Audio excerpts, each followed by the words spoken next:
श्री रामचंद्र जी को वनवास पिताजी ने 14 वर्ष का कहा कि कल तुम्हें वनवास के लिए जाना है। उन्होंने अपने कक्ष में जाकर माता सीता को कहा कि पिताजी ने हमें वनवास दे दिया है और कल हम वनवास के लिए चलेंगे। साथ में लक्ष्मण चलने को तैयार हो गए। अब पूरी रामायण पढ़ेंगे, रामचरितमानस पढ़ेंगे तुलसीदास जी का, या महर्षि वाल्मीकि की रामायण पढ़ेंगे, या कहीं भी पढ़ेंगे, मुझे ऐसा वर्णन कहीं भी पढ़ने को नहीं मिला कि लक्ष्मण ने जाने से पहले अपनी पत्नी से स्वीकृति ली हो कि मैं भैया के साथ जा रहा हूं। लक्ष्मण मतलब राम जी की परछाई। संसार में राम जी का एक ऐसा पुण्य था, आप चलते हैं तो आपकी परछाई धूप के कारण काली पड़ती है, लेकिन रामचंद्र जी का ये पुण्य बहुत बड़ा था। रामचंद्र की परछाई ही लक्ष्मण थे। रामचंद्र जी की परछाई ही लक्ष्मण थे। जहां राम वहां लक्ष्मण। सोचो, आप यदि कोई ऐसा कार्य करें कि भाई का सहयोग करना हो, तो आप लोग क्या करते हैं? पहले अपनी पत्नी से सलाह मशवरा करते हैं, करूं नहीं करूं, क्या करूं, कैसे करूं। समर्पण देखो उस परिवार का, कि परिवार अगर उन्नत बना, समर्पण। उनको भाई के प्रति इतना अनुराग था लक्ष्मण जी को कि उन्होंने अपनी पत्नी उर्मिला से नहीं पूछा कि मैं भाई के साथ चला जाऊं, और उनको तो पता भी नहीं कि मेरे पति ने जाने का मन बना लिया और पति जा रहे हैं। वो तो जो वलकल पेन के निकलने लगे, उसके बाद भी उर्मिला ने उन्हें एक बार भी नहीं रोका, एक बार भी नहीं रोका उर्मिला ने उन्हें कि अब मत जाइए। ऐसा वर्णन आपको कोई पढ़ने को ही नहीं मिलेगा। और जब मैं इतनी सारी चीजें पढ़ता हूं तो उसके बाद मुझे लगता है कि कैसा समर्पण होगा और कैसा निश्चल प्रेम होगा और कैसा विश्वास हर एक व्यक्ति के ऊपर उस परिवार में उन लोगों का होगा कि कोई भी व्यक्ति एक दूसरे को बाधित नहीं कर रहा है। 2 दिन पहले जब राम कथा चल रही थी, तब मैंने आपसे कहा था कि चित्रकूट में पूरा परिवार श्री रामचंद्र जी से मिलने के लिए गया था, जिसमें तीनों माताएं, कौशल्या और सुमित्रा और कैकेयी, तीनों माताएं, साथ में तीनों भाई, दोनों भाई मतलब भरत, शत्रुघ्न, और दोनों की पत्नी, लक्ष्मण जी की पत्नी उर्मिला और भरत की मांडवी। भरत की पत्नी का नाम मांडवी बताया गया उसमें, मांडवी, ये सभी गए। तब जिस कक्ष में माता सीता थी, वहां पर लक्ष्मण की पत्नी उर्मिला भी थी। और लक्ष्मण जी किसी कोई काम उनको अपनी भाभी से रहा होगा, तो उस कक्ष में आए, और जैसे ही उन्होंने अपनी पत्नी को वहां पर देखा और पत्नी को देखकर वो वापस जाने लगे, तो उनको माता सीता ने रोको कि भैया रुकिए। जैसे भाभी अपने देवर को रोकती है ना, तो पुत्र समान थे उनके, रुकिए। बोले क्या हुआ भाभी, कहिए। बोले उर्मिला से बिना बोले आ गए, कुछ बोल दो। तो लक्ष्मण का जो जवाब था, जहां तक मैंने पढ़ा है अलग अलग स्थानों पे, कि मुझे कोई बात नहीं करना। तो बोले क्यों नहीं करना? अपनी भाषा में बता रहा हूं, वहां अलग भाषा थी, क्यों नहीं करना?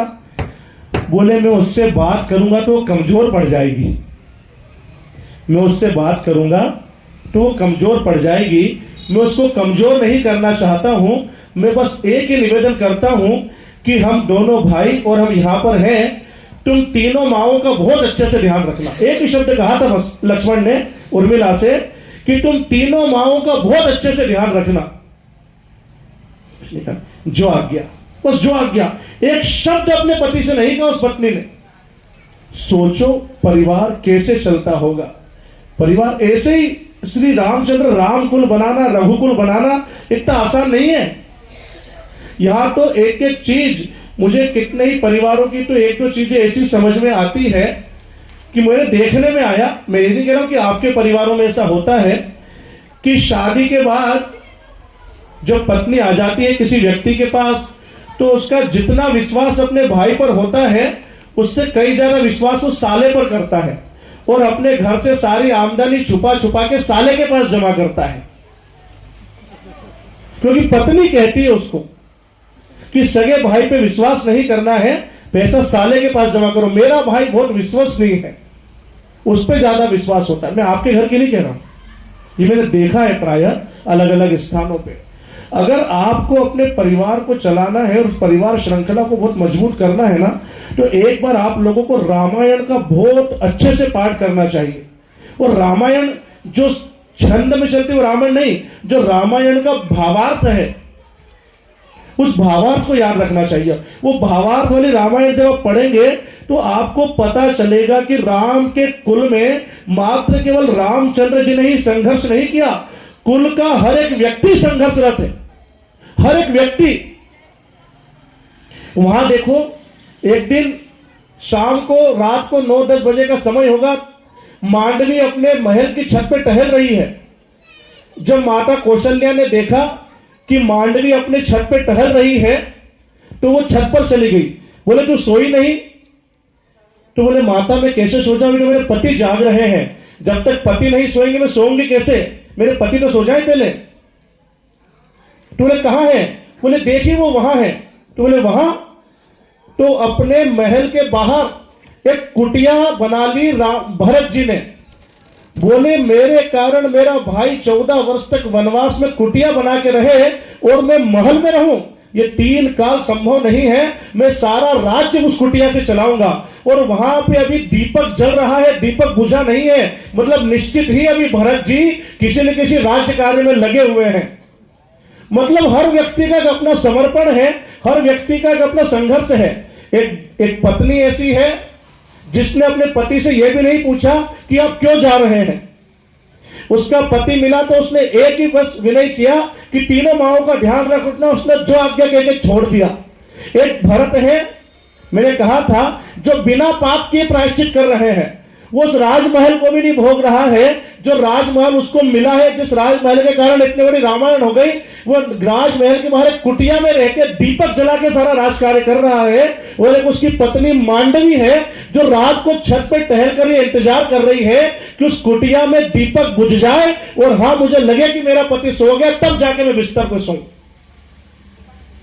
क्या रामायण रही होगी और क्या उस कुल के लोग रहे होंगे। मुझे सोच सोच कर ही ऐसा उत्साह आता है। हम अपने घर के बाहर अपने घर का नाम भले रामायण लिख लें, वास्तव में नाम लिखने से रामायण नहीं होगी। राम राम राम राम राम जपने से राम नहीं मिलेगा। राम के कुल का कुलाचार अपनाना, अरे बहुत टेढ़ी खीर मामला है भैया, बहुत टेढ़ी खीर है। कितना संघर्ष है राम बनने के लिए, कितना संघर्ष है लक्ष्मण बनने के लिए। राम नाम रख लो, लक्ष्मण नाम रख लो, भरत नाम रख लो, शत्रुघ्न नाम रख लो। नाम रखना बहुत आसान है। और घर वाले कह देते हैं हमने भगवान के नाम पे नाम रखा है, बस आपका भगवान के नाम पे नाम है, लेकिन भगवान के जैसा काम करने के लिए वो संघर्ष आपको जीवन में करना पड़ेगा। जब आप रामायण पढ़ेंगे तो आपको पता चलेगा कि दशरथ से लेकर तीनों माओं से लेकर घर का कोई व्यक्ति जो उस समय का सबसे बड़ा खानदान है, उस समय का अंबानी है, वो कोई कमी नहीं है। पूरा देश जिसके आगे पीछे भाग रहा है उस समय के अंबानी वही थे। पर उसके बाद भी कोई उस सुख को भोगने को तैयार नहीं है जिस सुख की आप दिन रात कामना करते हैं। जिन महलों की, जिस सुख की, जिस राजपाट की आप दिन रात कामना करते हैं कि मेरा राजपाट हो, मुझे महलों का सुख हो। एक पुत्र अपने पिता की आज्ञा, जो आज्ञा करते हुए उस महलों का सुख छोड़ करके 14 वर्ष के लिए वनवास चल गया। दूसरा पुत्र अपने भाई का साथ देने के लिए उसके पीछे पीछे वनवास चले गया। ये तो आपको एक गया, अच्छा है अब पूरी जायदाद मेरी, ये आएगा जब तक तो सब अपने नाम से करा लूंगा, डमी सिग्नेचर करा के सब अपने नाम पे लिखवा लूंगा और बाकी तहसीलदार को पटा लूंगा, पंच सरपंच को पटा के सील ठप्पे लगवा के सब बराबर ही वापस आएगा तब तक। तो ये होता आपके घर में रामायण हो जाती तो कि वो आएगा जब तक तो, लेकिन वो नहीं, वो लक्ष्मण उसके पीछे चला गया, वो भी महल को छोड़ के चला गया। तीसरा जिसके कारण ये सारा हुआ वो उस महल में पैर रखने को तैयार नहीं है, उस सिंहासन पे अपने भाई की पादुका रख के राज करवा रहा है, उस सिंहासन पे बैठने को तैयार नहीं है। और आप लोग जिस गद्दी पे बैठ जाओ उस गद्दी को छोड़ना नहीं चाहो। हर गद्दी आप अपनी की, ये गद्दी भी मेरी, ये गद्दी भी मेरी, ये गद्दी भी मेरी। आपका तो क्या सपना है, नाम तो राम का जपते हो और करते क्या हो, राम नाम जपना, पराया माल अपना। राम तो अपना भी छोड़कर चले गए थे, राम तो अपना भी छोड़कर चले गए थे बंधुओं।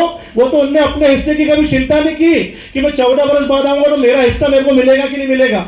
अयोध्या में घुसने, वास्तव में आपका भाई यदि 14 साल के लिए घर छोड़ के चल जाए और वो बेचारा वापिस आए तो आप उसको 1 इंच जगह भी नहीं दोगे, गया तेरा 14 साल में सब।